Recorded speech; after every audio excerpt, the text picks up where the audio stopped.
बहुत सारी खुशियों के पीछे गम के गहरे बादल भी छुपे होते हैं, जो इंसानों की गलतियों और ज़ाती मफादात के साथ दूसरों की ज़िंदगी को ज़िंदगी ना समझने की वजह से सामने आते हैं। शादी के मौके पर या बाद सियासी और समाजी तकरीबात के दौरान कुछ अफराद अंधाधुंध फायरिंग करते हैं, जो उनके ख्याल में खुशी का इजहार होता है, लेकिन उनकी मामूली सी खुशी बाज़ दफ़ा दूसरों के लिए जहमत का बायस बन जाती है। पिछले दिनों कराची के एक मरकजी इलाके में शादी की तकरीब के दौरान लगभग 2 घंटे तक फायरिंग का सिलसिला जारी रहा, जिससे ये अंदाज़ा लगाना मुश्किल नहीं था कि रात के वक्त तकरीब में की जाने वाली इस अंधाधुंध फायरिंग की वजह से आसपास के मकानों में रहने वाले शहरियों के दिल पर क्या गुजरी होगी। नाजायज़ फायरिंग का ये कोई एक वाक़या नहीं जिसकी मजम्मत की जाए, बल्कि माज़ी करीब में ऐसे कई वाक़यात हमारे सामने आ चुके हैं जिनमें हवाई फायरिंग के दौरान दूल्हा और दुल्हन के करीबी रिश्तेदार तक गोलियों का निशाना बने। हुकूमत की जानिब से शादी ब्याह के मौके पर की जाने वाली हवाई फायरिंग पर पाबंदी तो लगा दी गई है, मगर जब तक नाजायज़ असलहे पर पाबंदी आयद नहीं की जाती, ऐसी तकरीबात के दौरान हवाई फायरिंग का सिलसिला जारी रहेगा और बेगुनाह अफराद की जिंदगी भी दांव पर लगी है। कुछ जराइम ऐसे भी होते हैं जो बहुत सारी इंसानी जिंदगियों के साथ खेलने के बाद भी मामूली जराइम ही शुमार किए जाते हैं। कराची जैसे बड़े शहर में बड़े जराइम तो कई बरसों से जारी हैं, मगर चोरी चकारी और डकैती की वारदातों का सिलसिला भी यहाँ हमेशा से जारी है। अब तो यहाँ के शहरियों ने डाकुओं के हाथों लुटना और अपनी जान गंवाना अपनी जिंदगी का हिस्सा तस्वुर कर लिया है। कारोबारी अफराद हों या आम शहरी, उनका डाकुओं से बचना नामुमकिन हो गया है। इस शहर में 20 बार डाकुओं का निशाना बनने वाला दुकानदार अपने मुलाजिम समेत डाकुओं की गोलियों का निशाना बनकर अपनी जान गंवा बैठा, लेकिन उसके कातिल आज तक नहीं पकड़े जा सके। ये अफसोसनाक वाकया कब और कहां पेश आया, आइए हम आपको। कराची के शहरी डाकुओं के रहमो करम पर जिंदगी गुजार रहे हैं। अब तो शहरी और कारोबारी अफराद डाकुओं की लूटमार में जान बच जाने को गनीमत जानते हैं। शहर कायद में साल 2020 के दौरान स्ट्रीट क्राइम की वारदातों में 150 से ज्यादा शहरियों ने डाकुओं के हाथों अपनी जान गंवाई, जबकि इसके अलावा डाकुओं की फायरिंग से जख्मी होने वाले अफराद की तादाद भी सैकड़ों में थी। कराची का इलाका कुरंगी तो ऐसे लगता है कि डाकुओं का पसंदीदा मुकाम बन गया है, जहां रोजाना की बुनियाद पर दर्जनों वारदातें पेश आती हैं। कुरंगी थाने की हदूद कुरंगी नंबर 1 में इसी तरह की एक वारदात में 2 अफराद अपनी जान की बाजी हार गए। कुरंगी थाने की हदूद कुरंगी नंबर 1 में मुर्गी की दुकान पर 4 से 5 डाकुओं ने धावा बोलकर दुकान से नकदी और दीगर कीमती सामान लूट लिया था। इस दौरान डाकुओं के एक साथी ने अंधाधुंध गोलियां चलाना शुरू कर दी, जिसकी जद में आकर दुकान का मालिक मोहम्मद असलम और मुलाजिम जुहेब गोलियां लगने से जख्मी हो गए। डाकू फायरिंग करने के बाद बाआसानी फरार हो गए। जख्मियों को अस्पताल ले जाया गया, जहां दोनों यके बाद दीगरे जख्मों की ताब न लाते हुए चल बसे। 5 लड़के, शायद वो 4 या 5 लड़के थे। एक लड़का अंदर डकैत खड़ा हुआ था, उनका एक वर्कर जो है वो वॉशरूम में था अंदर, उसको कुछ नहीं पता कि बाहर क्या हो रहा है, वारदात हो रही है, क्या हो रहा है। वो बेचारा अपने काम के खातिर ज़रा वॉशरूम का गेट खोल के तेज़ भागता हुआ आया। खाली ये लोग पैसे ले चुके थे, जो डकैत थे थैलियाँ भर चुके थे। असलम ने उसको खाली रोका है कि आप वहीं रुक जाओ।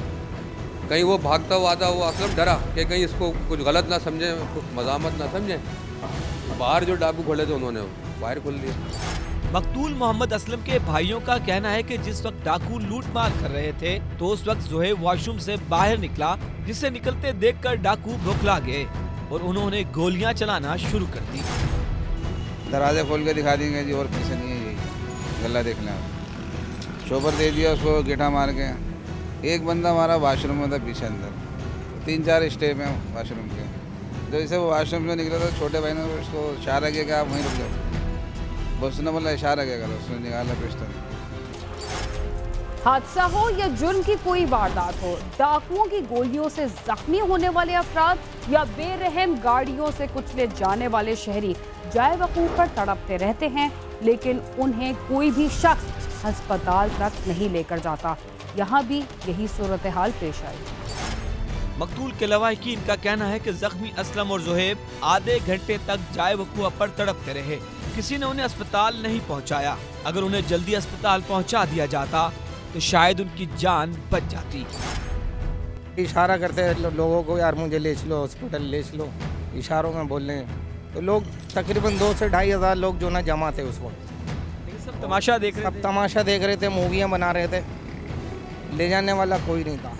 फिर मेरा भांजा एक भागता आया, वो रक्शे में थोड़ा लेके गया, एम्बुलेंस भी नहीं वक्त पे पहुंची। फिर वो हमारे दुकान से थोड़ा आगे नासिर जम पे, वहाँ नासिर जम तक वो रक्शे में ले गया। फिर एम्बुलेंस आई तो फिर वो एम्बुलेंस में उनको शिफ्ट किया। फिर वो जिना अस्पताल जाते जाते जिना अस्पताल पहुंचकर उन्होंने दम तोड़ दिया।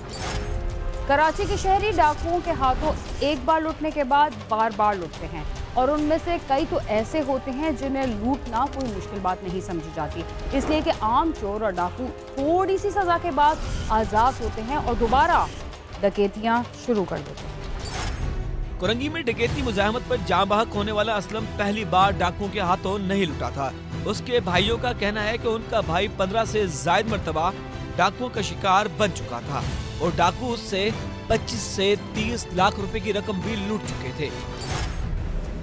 आए दिन वो डाकुओं के हाथों लूटते रहते थे। कभी दुकान पे वारदात हो जाती थी उनके, महीने में 2 महीने में लाजमी एक वारदात होती थी उनके साथ। हमारे साथ भी होती है, हम भी रोड पे बैठे हैं। कभी होटल से पैसे लेके आ रहा है बेचारा, रिकवरी करके आ रहा है तो रास्ते में रोक लेते थे, रास्ते में लुट जाता था। घर के दरवाजे तक पहुंच जाता था पैसे लेके, तो गली के कोने पे भी लुट जाता था। कई दफ़ा ऐसा हुआ। मकतूल असलम के साथ मुर्गी की फरोख्त का कारोबार करने वाले जुनैद बिन जहीर का कहना था कि जब भी वो दुकान खोलते हैं तो वो जहनी तौर पर तैयार होते हैं कि किसी वक्त भी डाकू उन्हें लूटने के लिए आ सकते हैं। जबकि इसके अलावा दीगर ताजरों का कहना था कि उन्हें कोई भी तहफ़्फ़ुज़ हासिल नहीं है। ये तो यहाँ पे रोज़ का हो गया है। पुलिस की ना कोई पेट्रोलिंग है, ना पुलिस की तरफ से कोई पकड़ धकड़ है। हम लोग ऐसा लगता है जैसे इंडिया के बॉर्डर पे बैठे हुए हैं और सामने से ये लोग आते हैं और बस सरेआम पैसे ले जाते हैं। लोग खड़े हुए होते हैं, पैसे ले जाते हैं और अगर हमारी जान अल्लाह ने लिखी होती है तो बच जाते हैं, वरना वो गोली मार जाते हैं। मेरे भी पैर पे गोली मार चुके हैं। इसी दुकान में मुझे भी गोली मारी है पैर पे, बच गया, अल्लाह ने ज़िंदगी लिखी हुई थी। हर महीने में 15 दिन में, 20 दिन में, 1.5 महीने में, कभी 1-2 महीने का गैप आ जाता है। लेकिन वारदात के लिए हम लोग अपना जहन तैयार करके बैठे होते हैं कि हाँ लुटना है हमने। कोरंगी नंबर 1 के ताजिर जुनैद बिन जहीर का कहना है कि डाकुओं की गोली से बचने के लिए वो अपने कैश काउंटर में अच्छी खासी रकम हर वक्त रखते हैं, क्योंकि अगर काउंटर में पैसे ना हो तो डाकू जान लेने में जरा भी तामुल नहीं बरतते। अभी 4-5 दिन 8 दिन और गुजरेंगे, ये केस खत्म हो जाएगा, वो फिर से निकलेंगे, वो फिर से वो वही वारदातें करेंगे। हमारे लिए तो कोई भी एहतियाती तदाबीर गवर्नमेंट नहीं ले रही। टैक्स हम लोग पूरे देते हैं, कुछ भी नहीं। अब यही कर सकते हैं कि हम भी मारे भाई उन लोगों को। जराइम की मुख्तलिफ वारदातों में लंबी सजा पाने वाले मुल्जिमान रिहा होने के बाद जराइम से किनारा कशी कर लेते, लेकिन चोरी चकारी और डकैती में मुलव्वस अफराद कुछ अरसा जेल में रहकर जमानत पर रिहा हो जाते हैं और एक बार फिर शहरियों की जान से खेलना शुरू कर देते हैं। प्रोग्राम क्राइम सीन में वक्त हुआ एक मुख्तसर से वक्फे का, जिसके बाद हम आपको बताएंगे कि कराची के इलाके कोरंगी में डाकू आम शहरियों और छोटे छोटे कारोबार से जुड़े शहरियों के साथ क्या सलूक कर रहे हैं। तब तक आप समा के साथ हैं। प्रोग्राम क्राइम सीन में एक बार फिर खुशामद। वक्त से पहले आप देख रहे थे कि कराची के इलाके कोरंगी में डाकुओं की फायरिंग से 2 अफराद अपनी जान से हाथ धो गए थे। इस इलाके के दुकानदार और कारोबारी हजरात हर वक्त इस डर का शिकार रहते हैं कि कोई भी चोर या डाकू किसी भी वक्त उनके साथ लूटमार कर सकता है। कत्ल होने वाले एक नौजवान की उम्र सिर्फ 26 बरस थी और कुछ माह बाद उसकी शादी भी होने वाली थी। उसका मरना न सिर्फ दूसरे लोगों के लिए दुख का बाइस था, बल्कि वो अपने पूरे खानदान की किफालत भी करता था। मकतूल असलम 26 बरस का नौजवान था और वो अपने बहन भाइयों में सबसे छोटा था। चंद माह बाद ही उसकी शादी होने वाली थी। मकतूल के भाइयों का कहना है कि असलम ही तमाम कारोबार और घर को संभालता था। डाकुओं ने उन्हें बेआसरा कर दिया है। उनकी 26 साल उम्र थी, गैर शादीशुदा थे, शादी होने वाली थी, तैयारी कर रहे थे, उनकी रिश्ता लगाया हुआ था, रहेगा वो पीट गए। कोरंगी के मकीनों और ताजरों का कहना है कि वो डाकुओं के रहम करम पर जी रहे हैं। मोटरसाइकिलों पर सवार डाकुओं के ये गिरोह जब जहां जिसे चाहे लूट लेते हैं। पुलिस सिर्फ अपनी पैदागिरी में लगी रहती है। अब जैसे डेली बेस पे डकैतियाँ हो रही हैं। अभी कल एक पीछे मटगाली पुलिस पे लड़की रोड एक गली से दूसरे घर में जा रही थी, बाली छीन ली, चेन उतार ली, गोली मार दी। चलो लेके चले जाओ, मारो तो नहीं ना किसी ने। इलाके के ताजरों का ये भी कहना है कि सिर्फ उनके इलाके में रोजाना 3 से 4 वारदातें होती हैं, लेकिन मुलजिम किसी भी वारदात के पकड़े नहीं जाते। 70% से ज्यादा टैक्स दे रहे हैं, लेकिन उनकी जानो माल दोनों ही डाकुओं के रहमो करम पर हैं। पुलिस जब आती है, जब मेरे गोली लगी तो पुलिस जिन्ना हॉस्पिटल में आई और घर पे आई, और घर पे आकर उन्होंने बोला अगर आप चाहें तो FIR करवा लें। पुलिस का ये रवैया होता है, अगर आप चाहें तो आप कल आ जाइएगा FIR करवाने। अब मैं ज़ख्मी हालत में, मेरे गोली आर पार हुई है, मैं ज़ख्मी हालत में थाने जाऊँ FIR करवाने। एक दिन में 3-3, 4-4 वारदातें हो जाती हैं, लाइन से दुकानें लूट कर ले जाते हैं, लेकिन कोई पुरसाने हल नहीं है उसका। और हम ऐसे लगता है बेयारो मददगार यहाँ कारोबार कर रहे हैं, हमसे टैक्स 70% लिया जाता है, लेकिन हमारी देखभाल करने वाला कोई नहीं है। मकतूल के लवाहिकीन का कहना है कि उनका भाई कई बार पहले भी लुटा। डाकुओं के हाथों लाखों रुपए लूटे जाने के बावजूद उनके भाई की जान चली गई। उनका सिर्फ ये मुतालबा है कि पुलिस इन कातिलों को गिरफ्तार करे और उनके इलाके में बढ़ती हुई लूटमार की वारदातों पर काबू पाए। इतनी वारदातें हो चुकी हैं, उसकी दुकान पे 9 कैमरे लगे हुए थे, असलम की दुकान पे 9, और वो उस टाइम पे आए जिस टाइम पे लाइट नहीं थी। जी, उनको ये भी पता था कि इस टाइम पे लोड शेडिंग का टाइम है, लोड शेडिंग के टाइम पे आए वो। कोरंगी पुलिस ने इस वाक़े का मुकदमा तो दर्ज किया, लेकिन कातिल पुलिस की पहुंच से आज भी बहुत दूर हैं। न जाने इस खानदान और इस तरह के सैकड़ों खानदानों को कब इंसाफ मिलेगा। कैमरामैन ज़िशान नवाब के साथ सालिक शाह, समा, कराची।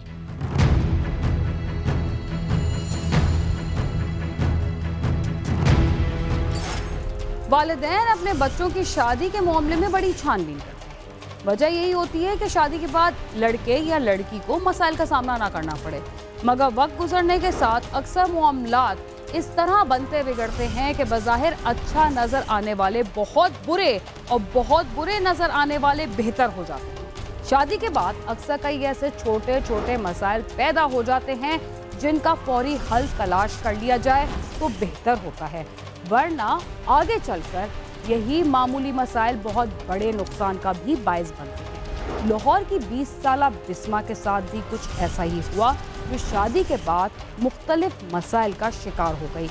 आइए जानते हैं कि किन हालात का शिकार होकर वो मौत की तारीक वादियों में खो गई।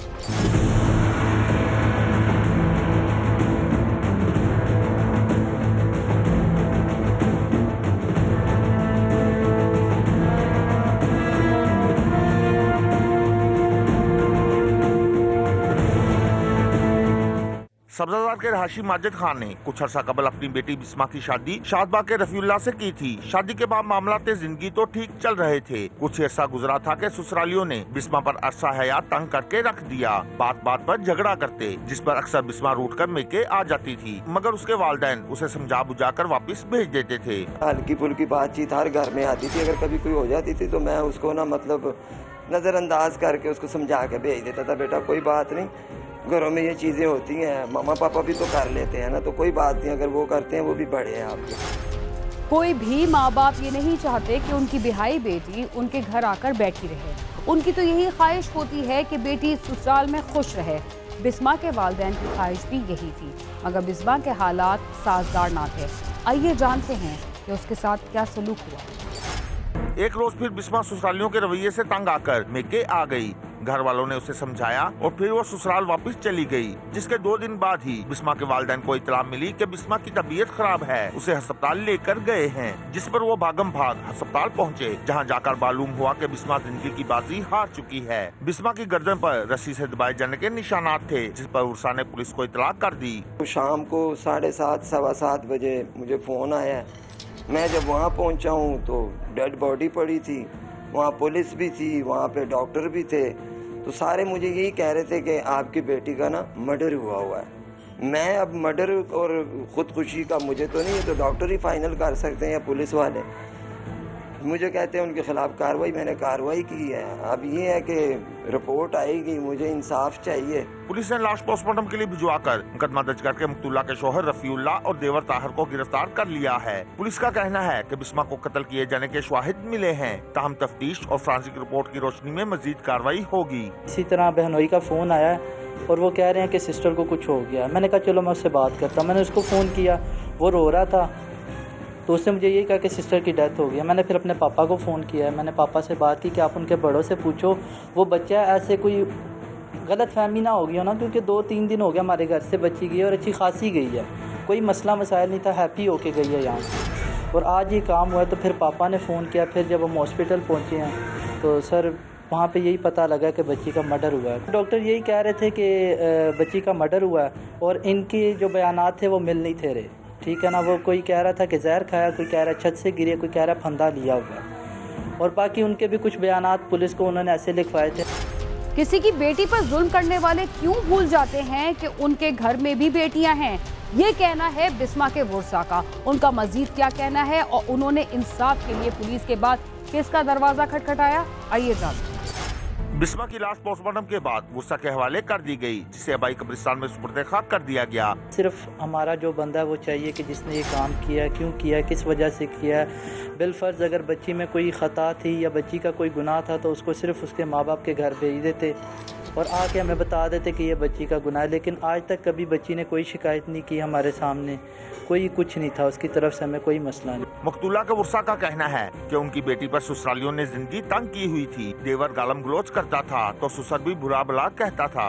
कभी कभी गिला शिकवा करती थी, वो 1-2 उसके देवर हैं, वो कोई गाली गलोच करते हैं, ससुर भी कभी करता है, लेकिन वो मैं समझू के भेज देता था। बाकी हस्बैंड की तरफ से कभी उसने कोई ऐसी बात मुझे नहीं थी कि हस्बैंड जो है ना, उसका वालिद जो है ना, वो उसके बारे में मुझे अक्सर कहता होता था, यार इसको समझा, रातों को गायब हो जाता है, इधर उधर जाता है। मैंने कहा यार बेटा तुम्हारा है, मैं कैसे समझाऊं, जो तुमने समझाना है वो मेरा समझाना तो नहीं ना होना, भाई है सर पे बड़े, उनको को मुझे वो यही बात कहता रहता था। अब उसके बेटे की क्या करतूतें हैं, क्या करता था, मुझे नहीं वल्लाहु आलम इस चीज़ का इल्म।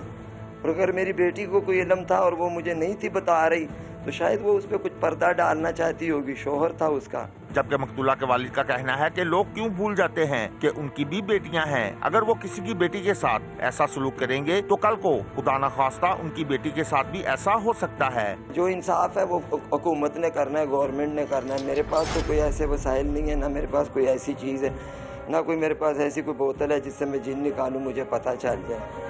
मेहरबानी है बस मेरे साथ इंसाफ हो जाए, जो मेरी बच्ची के साथ हुआ है किसी और की बच्ची के साथ ना हो, और मुझे इंसाफ चाहिए बस। मैं वज़ीर आला से भी गुजारिश करता हूँ, मुल्क के जितने बड़े लोग हैं ना, मैं सबसे गुजारिश करता हूँ वो 2 मिनट के लिए, 1 मिनट के लिए सिर्फ सोच लें कि यार हमारे घर में भी बच्ची हैं। जिसने किया है जैसे हुआ है मुझे नहीं पता, मैं अपने घर में था, मुझे रिपोर्ट चाहिए, मुझे जो भी कोई दे दे रिपोर्ट दे दे बस कि भैया ये वजह थी, ये बात थी, ऐसे हुआ। मकतूला का वर्सा ने वज़ीर आला पंजाब से मुतालबा किया है कि बिस्मा की हिलाकत के जिम्मेदारों को जल्द अज जल्द कैफे करदार तक पहुंचाया जाए और उन्हें इबरतनाक सजा दी जाए ताकि आइंदा किसी की बेटी के साथ ऐसा सलूक ना हो। कैमरामैन जवाद यहिया के साथ आमिर शहजाद, समा, लाहौर।